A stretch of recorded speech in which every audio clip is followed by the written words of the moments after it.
Morning, everybody. Welcome to week 19 of the isolation pub session. That's 19.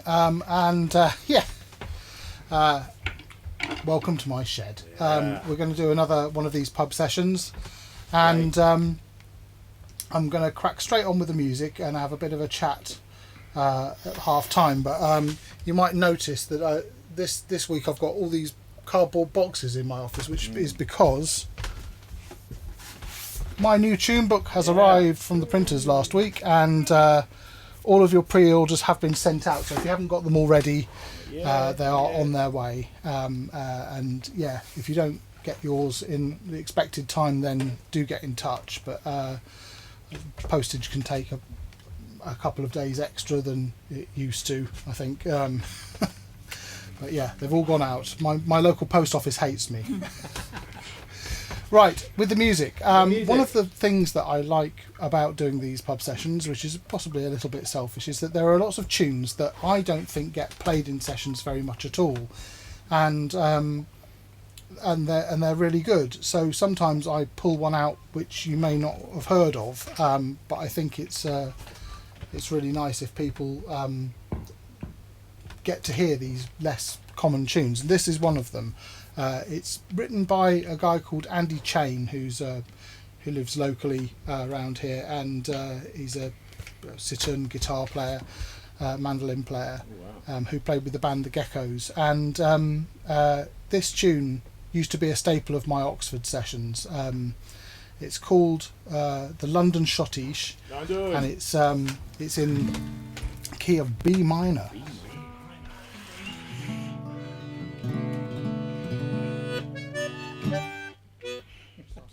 Get my fingers in the right place.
Shotish. Yeah, so how's everyone been doing on week 19 of... well, it's not lockdown anymore, is it? And that's where I come on to wanting to talk about things. Obviously, I've sent out about 200 of these, and if you have a desire for one of these, I've got about 800 left, and not very much room in my shed. So, but the other thing I need to talk about is that in the coming months, I am actually getting busy again. Not with live gigging work. That's making tentative steps here and there, and I'm doing several live streaming things. I'm doing the Beardy Folk Festival in September, but I'm also now taking on quite a lot of work making videos for money, and also taking on work to make albums with people. Brilliant. So what that means is that I'm going to have to seriously think about whether I'm going to do these isolation pub sessions forever, because they take a very long time to sort out in a busy week. Yeah, so I don't really want to knock them on the head, because I think they've been such a nice thing. They've obviously meant a lot to me in terms of keeping me busy doing things and keeping me able to talk to an audience of some sort. But it's also, people have sent me their messages saying how important the sessions has been for them, having something musical to do and feeling of being part of a group, and I totally get that. I think it's been better than I imagined it would have been as just a general thing when I first started doing it. But I am going to at some point try and ramp down, and I might be taking these to only being monthly rather than weekly, in order to allow myself the time to do all the other things I've got to do. So that's just a warning. It isn't happening yet, but I think possibly we'll go to monthly after next week or something like that. It's a really good plan. And that left me thinking that these sessions have been great, and they've been kind of a moment in time, and everyone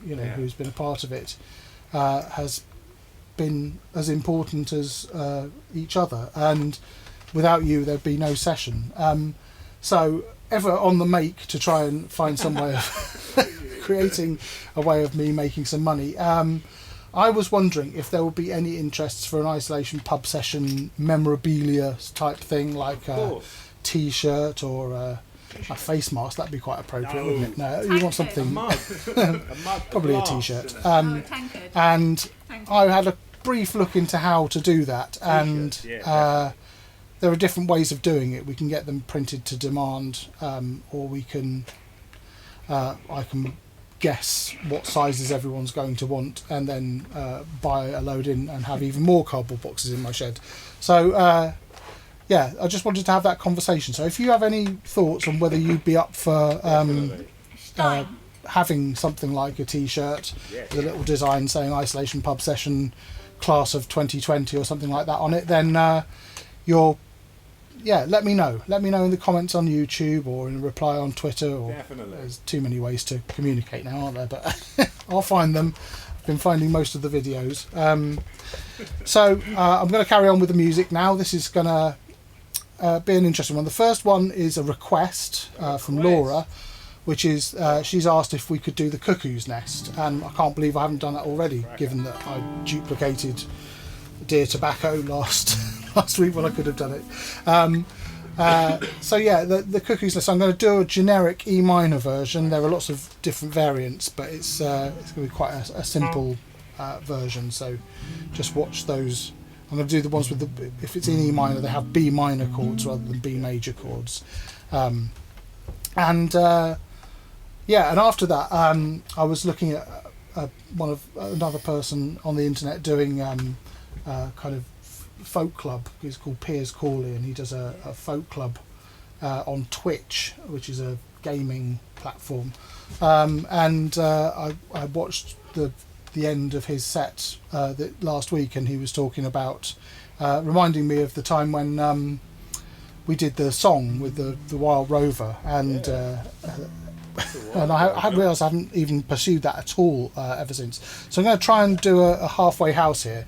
I'm going to, after the Cuckoo's Nest, I'm going to do the Old Joe Clark, which is a bluegrass sort of standard, and that's got words. So if anyone fancies singing along with this one, we're going to do it lots of times through it. It's the kind of song where you can just put a verse in here and a verse in there. So I think, maybe it would be interesting to see if people do different verses at the same time. But I think Fare Thee Well Old Joe Clark, the chorus is comes around every time. Anyway, enough talking. That was a lot of talking. We're going to do the Cuckoo's Nest, E minor, and Old Joe Clark in A.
Clark's a preacher, so he preached across the plain.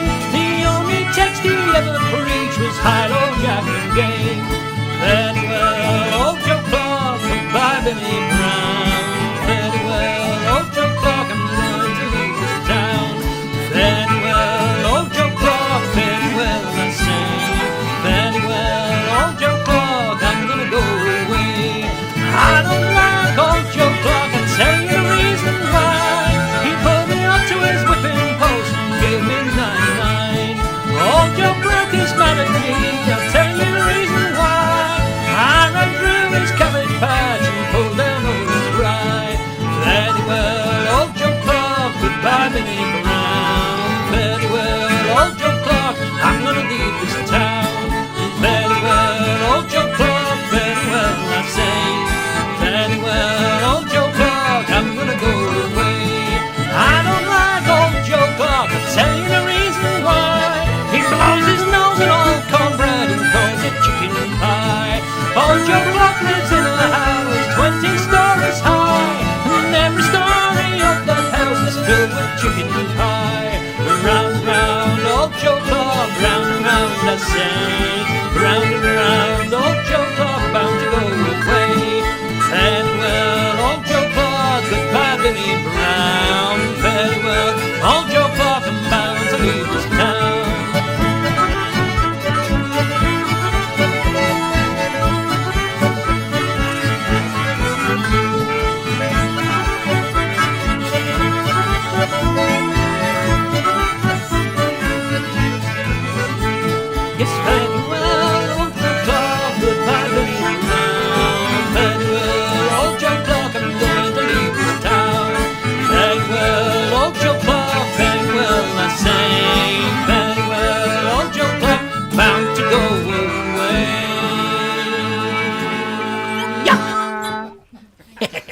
A. That's yeah. You might have noticed my bellows going out there. That's a melodeon thing. If you're playing an A, it's all on the pull, and you have to grab air on the push wherever you want to get it. So lovely. Thank you for joining in with those. Thank you, John. I was thinking about the singing thing. Possibly, if I do get someone singing early on, I'll put them in singing along a few words with the old Joe Clark, and then maybe if anyone wants to add their vocals after the second one, at least they'll all be the same. Or not. Anyway, That might be fun. that's a long session, mainly because of the talking. Thank you very much for supporting the channel. You can subscribe to my channel with one of the little links coming up, and that will tell you everything that I'm going to be doing on video. All right, see you next week. Thank you. Bye.